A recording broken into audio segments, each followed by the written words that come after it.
their diseases, take our children, burn us into slaves. They've still got this idea that we're saving people.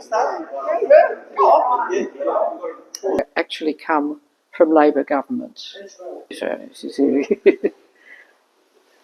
The other side only do what they have to get votes. The Greens can't do anything at all. They tend to mess things up. And it doesn't mean that Labor gets it right. What enables us to do better are our members. So any political movement only is as good as all the effort that goes into it from ordinary members. And that's a bit of a struggle, because there are, in every political movement around the world, in every country, people who use politics for their own career. And they want power, and they're pushing, and they want money. And so you're always fighting against those sorts of things in people. And you fight against it by having good rules and keeping to the rules, and that you've got some sort of control, just in the same way as that we need rules to run a society. You can't go and chop the head off someone you don't like. We've got rules against killing people. We've got rules against stealing. Oh, I know you wanted, Rosie, but you can't. I'm sorry. So it's the same in a political party. The rules are there to try and keep some sort of control over people's ambition and greed. But what's important about a political party, it's not just about clever individuals getting up and saying, I'm fantastic and I'm going to do this and I'm going to do that and I make great speeches. What matters is that it's a way of collecting thousands of people from all over the country, and in the Labor Party they come from all over Australia, and they come from every part of Australian society. It's not as though it's just one group who all went to nice private schools, or it's not just one group who all live in a certain inner city suburb.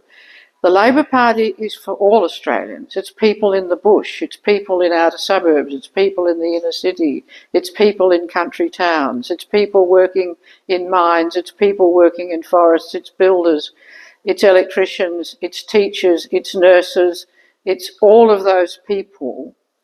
And how do you get all of those people, many of whom have got all sorts of very strong ideas of their own, how do we get them onto the same page? And what a party is a sort of funneling instrument that pulls all of those people's ideas and voices into some spot where they can find an agreement of what that really matters to them. And that's what the structure of a party does. And Labor's works pretty well. It's not, it works as well as it should, but it does work, and ideas and wishes from the bottom do rise to the top into policy. And one of the big ones of how that's happened is over the environment, where it was organising in a group called the Labor Environmental Action Network, not a great name, but it's known as LEAN, so they're going to lean on the party to change things. And they drew up in 2015 a policy for the country, and they went to every Labor Party branch across Australia, every branch, 600 and something of them, and got the members to sign up to that pledge. And they took it to the National Conference, and Bill Shorten was the leader then, and other people said, oh no, we're not another lobby group, it's going to be like Labor for Refugees who are always making us feel guilty, we don't want to deal with it. And Bill Shorten, they sent it, and he read it, and he said, I'll come back to you tomorrow morning. And he rang up and he said, right, that's going to be Labor policy. Because it was very exciting. Yeah, and Rosie was there. And the thing is that this is the grassroots actually changing things. And now, we were at the conference, and Humdy was a delegate for Melbourne at the last national conference, and everything that had some implication for the environment was something in the policy. Everything, every economic thing was everything the unions put up. And the unions at conference are half the conference, and they're putting up policy ideas that they've worked through themselves with their own members. And so everything now is saying, right, we've got climate change, it's real, and it's going to affect everything we do. Every single part of our lives, come in, is going to be affected by this, and everybody's jobs are going to be affected. So we've all got to put our heads together and work out how we're going to do it. And that was coming through in the conference. Other things which have been important is what's the change for women in the party. It used to be a party of white men who drank beer, so party meetings are in pubs, bad luck if you weren't a beer drinker, and if you weren't a man. We now have a party where half our MPs are women. We hold our events in things where there isn't necessarily beer. And the party has completely changed, and it's been changed again from within. Likewise, the other big thing which changed Labor, particularly in Victoria and New South Wales and in the western suburbs of Sydney, has been the waves of migration since the Second World War, and turned this sort of little funny white Anglo place stuck in the Pacific, held by a chain or anchored to Britain by the monarchy. It's actually brought the rest of the world into Australia and turned us into an entirely different society from what we were. The Australia I grew up in was totally different. Going to school, before my hair went grey, I was very dark, and in the wet summer I go very dark in my skin. Everybody else was blonde and blue-eyed at school. You stood out if you were European, let alone if you were from Africa. There was no one from Africa. There was one boy from China, one. He sort of stood there like this. The change has been extraordinary in my lifetime. The other enormous change has been the coming out of the shadows of Aboriginal Australians. These were only people you saw fleetingly on programs on television. If you're growing up in Victoria, I didn't see an Aboriginal person in the community. I saw a man on the train, and I was, by that time, had left school. They were not, it was a totally white society. And occasionally driving in Gippsland, you might see a child slip through the trees. That was it. They had no presence, they had no voice, they were not in anybody's mind. They were in Queensland and Northern Territory, but there they were all locked up in reserves with no human rights, their children being taken away, being fed a terrible diet, and effectively until 1963, until the big case for equal wages for station workers, they were like slaves. If you pay people who are doing work on a farm just in rations, what's different from slavery? Is it? No. So those sorts of battles actually were started and fought for by the unions. And likewise, Australia was created by the unions, because when, after the Second World War, there was a big shortage of labour, and there were an awful lot of people in Europe who were homeless and stateless, Australia agreed that it would take these people, the displaced persons, these refugees who weren't British. And the Jews had nowhere to go. They ended up being forced to go to Israel. So the Australian government then, which was a Labor government, said, well, then come here. Now, then when it heard that all these foreigners who didn't speak English were going to come into the workforce and all been able to work for less, sure, they'd have got jobs, but they'd have been low. Everyone would have hated them. But by doing that, the potential for hatred was destroyed. And so multiculturalism began in places like the Ford car factory in Broadmeadows. It began in the factories, in the workplaces, where people worked together. And Helen... The Snowy. And the Snowy. But in Melbourne, it was all, particularly in Brunswick, Northcote, all the little factories. And the female textile workers. The female textile workers, all the people working in hospitals, all these women working together from many different nationalities, having morning coffee together in many different languages, but all great friends, part of the community, paid the same as everybody else, equal in rights. And so what the Labor Party is absolutely driven by, and which people like Dan Andrews and particularly always said, it's about human equality. Not we're all the same, but we're all equally valuable. We can be different and should be different, but we all have the same value. And that equality is the driving thing of Labor. So the big driving principles of Labor are equality, liberty, freedom, the right to vote, the right to join a union, the right to have your own political opinions, the right to go to worship who you wish, have freedom of religion, freedom of ideas, freedom of thought, that sort of freedom. And the third one is doing things together. We call it a bit clumsy, but it's social collaboration. That's because the original word came from the French Revolution of 1789, which was fraternité, brotherhood. We can't say brotherhood anymore, it's politically incorrect. So it has to be social collaboration. But the thing of being equal, free, and working together are the principles of Labor. And they are very old principles. They're the ones that have liberated the world from colonialism. They're the ones that have liberated people from slavery. And they've liberated the poor of European, American countries where the workers were semi-slaves. And so it's those principles of equality, freedom, and working together, doing things together, are what Labor is all about. And so I'm not wrapped in this thing of talking about inclusion, because that sounds as though, we're going to be terribly nice to you and include you, aren't we lovely? No, it's about equality, that you are equal.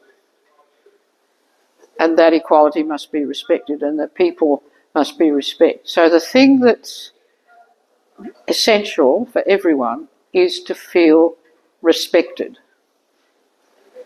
And that's at the basis of discrimination, if you like. But let's talk about respect rather than just talk about discrimination. So the Labor Academy is a place where we talk about that sort of thing, but we also have lots of talks about current issues. We had one recently about peace building, which was talking in this case about places in Asia which are in terrible turmoil, particularly Myanmar. And these are people who work, we spend a lot of time talking about making war or doing war or killing people, but we don't spend nearly enough time, energy and money on learning how to make peace. And which just explains what Labor is about. But in the end, Labor is about the people who are in it. And so it's only going to be as good as the members and the members who are willing to put a bit of time in. And so it's up to us. And if we don't do it, if we neglect the Labor Party, some very bad people will probably get in charge of this country and do very bad things to us. If you want to protect democracy, you've got to actually do something. So that's all I wanted to say. It's a lot, I'm sorry.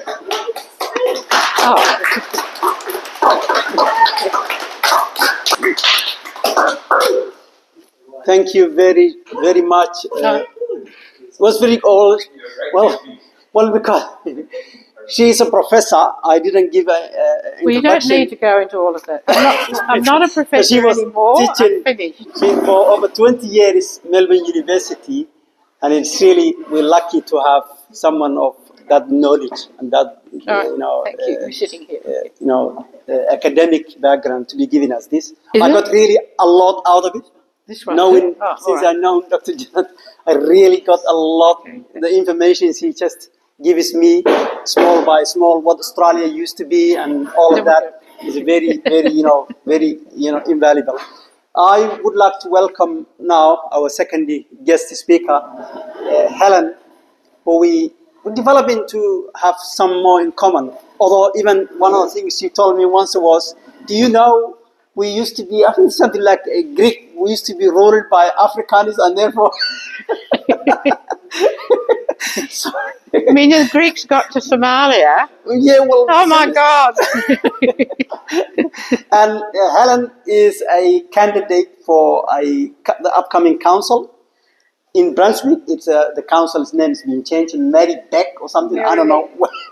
That's the official name of the council, but the one everyone would recognize is Brunswick. So somewhere in Brunswick, which is not that far from us, she's standing for the council. She's a wonderful lady, really. So anyone you know from that area, make sure you say to her when they're voting, especially what is particular ward? What is the name of the? My ward is Yes. called Harmony Park. Harmony Park. Well, wonderful. It's a wonderful. Yeah. HP Harmony Park, and my name is Helen Politis, so it's HP for HP. For her. Wow, Yes, yes, what a wonderful. So anyone, if you know anyone, especially for Harmony Park Board, please, tell to vote for Helen Balati. Helen, welcome. Thank you, Harmony. Thank you. I don't need. I've got it. No, I- record this into the... Oh, okay. Thank you. I'll accept it then. It's really fantastic to be here today, and what I hope is the first of many Labor lunches. The the idea for this, I think, came from Hamdi himself. So I want to thank you for organising it as we struggle with the technical issues. Thank you. So one day I was in a cab. I want to talk about the idea of where this event came from, and I had a Somalian taxi driver talking to me, and he said, sister, we're getting people from the opposite party who come and talk to us about all the bad things that are going on and the bad things that happen with the Labor Party, and they are trying to make us feel like we are going to be left homeless and be displaced. And so I understood from that conversation that there were members of other parties coming into the public housing and making people feel very unsafe and very insecure in their own homes. And I felt that we needed to have a very strong or a much better Labor presence in public housing towers. And I had a conversation with Hamdi afterwards and with Professor Janet, and we decided that we would start running events such as this one. So this is the very first one. Of course, when you are starting, it always begins with a more humble kind of start, and I hope that we can start to build on these events and that we get more people involved and that people start to feel that they are being heard and being supported. So thank you for those who have shown up. Professor Janet did talk about grassroots, and what grassroots is basically what we're doing here today, getting together at this level, having a conversation, hearing from each other, learning from each other, and making connections. And the connection is all about unity, and as we know, that's where our strength is. And I think we've taken our eye off the ball, but the Labor Academy is hoping to turn that around and change things. One of the things growing up, when I was growing up, I'm of Greek background, my community did particularly well was they were able to organise. So the Greek community was very, very good at coming together, and they were able to form politically and be a real force within the Labor movement. I'm hoping that we can re-energise some of that and get that going in amongst communities that I think have been a bit maybe forgotten. And the Labor Academy has got a strong role to play in that, in bringing together people, starting to have the conversations and getting some really good organisation going. And even from the conversation that I had today, where I was listening to Jamila talking about some of the issues that are going on in these housing towers, having these conversations means that we can take away this information, we can work together, and we can get change for the people that the Labor Party is meant to be strongly representing.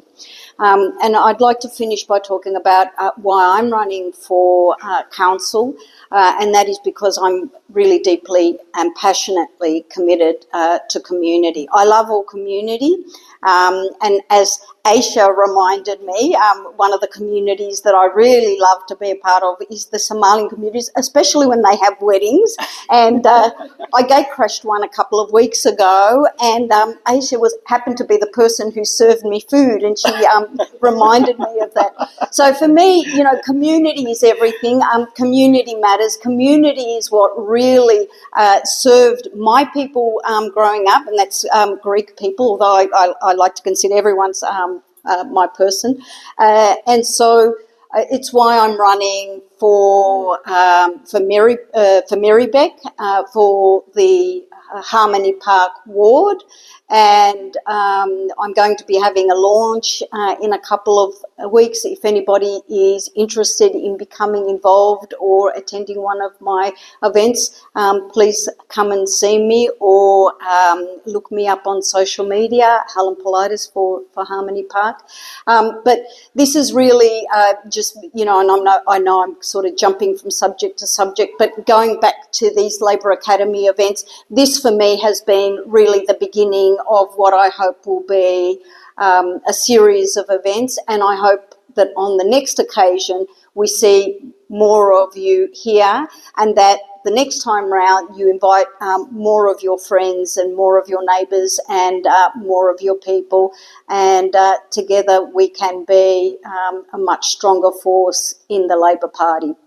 So I'll leave it at that. Thank you, Hamdi. Thank you, Janet, and thank you people in the Labor Academy for organising this event, and thank you all for showing up, and hopefully we'll see you at the next one. Thank you. Thanks very much. Thank you. Thank you. Thank you for the donuts. No, that's Hamdi's wife that made the donuts. Yeah, that didn't run out of. They're called what are they called in Greek? Loukoumades in Greek, yes. They're called loukoumades, and so they're made in exactly the same way that the Greeks actually make them. I will tell that my wife that she is in competition with the Greeks. No. In harmony with the Greeks. Thank you. If anyone want to ask a question to either Dr. Janet or Helen or anyone else. Oh, it's the name of the ward in Marybeck where I'm running.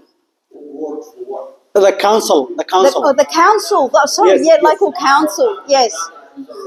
No, I'm running for local council. Yeah. That's a very good name. It's very positive. That's what we all want. Repack so that you can run the film night. When I was between cars, Handy let me a Toyota Tarago refused to accept any rent on his Toyota Tarago. I then lost the key, and it ended up stuck in a car park off Riversdale Road for about 7 days, and he was could not have been more gracious. So he's just one example of the amazing people that I have an opportunity to meet. So for the last 10 years, I've been serving, learning from, enjoying friendships with people like Hamdi Ali, or an amazing Sudanese gentleman that I know in Dandenong. I know you're all wanting to leave, so I'm going to seek to keep it as brief as possible.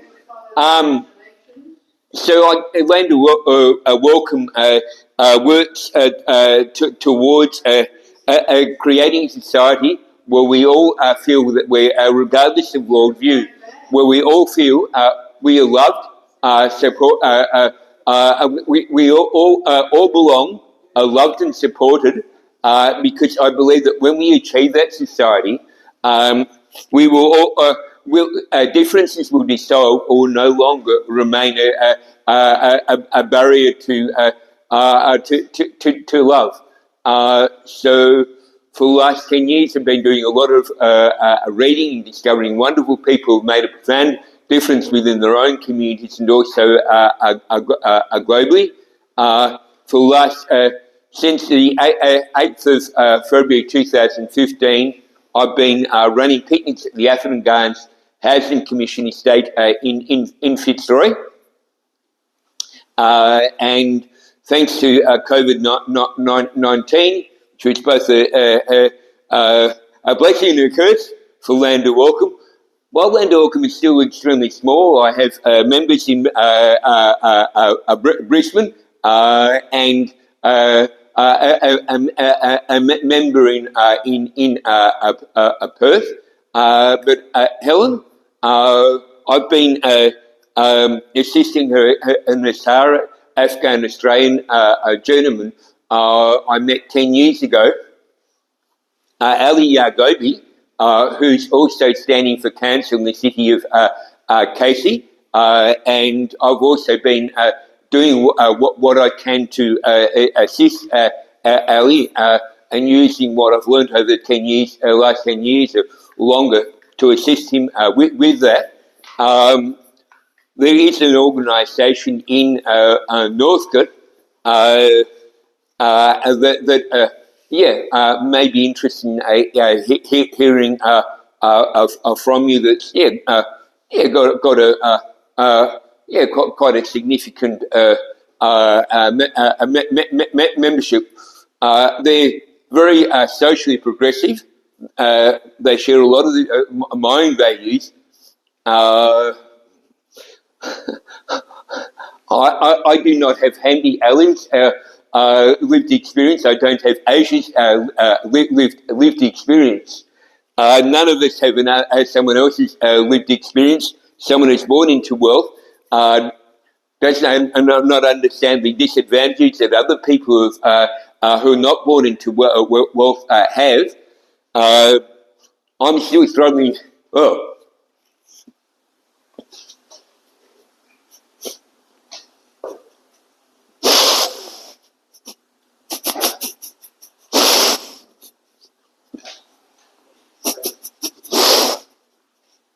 I experience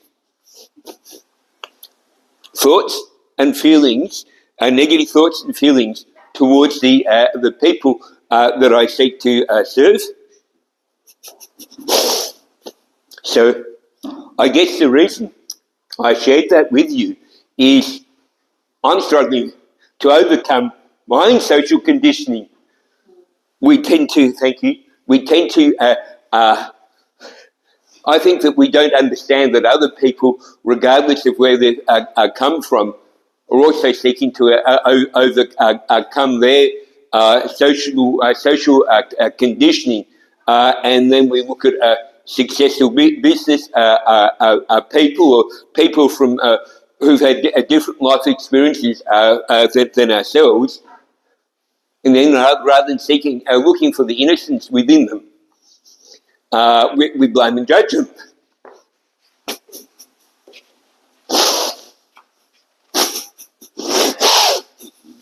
I guess the last thing that I would say is sort of wear my heart on my sleeve, and I've been lucky enough to become very comfortable, openly and honestly expressing myself. And then a moment later, I'm back to back to normal. Thank you very much for listening to me. Thank you.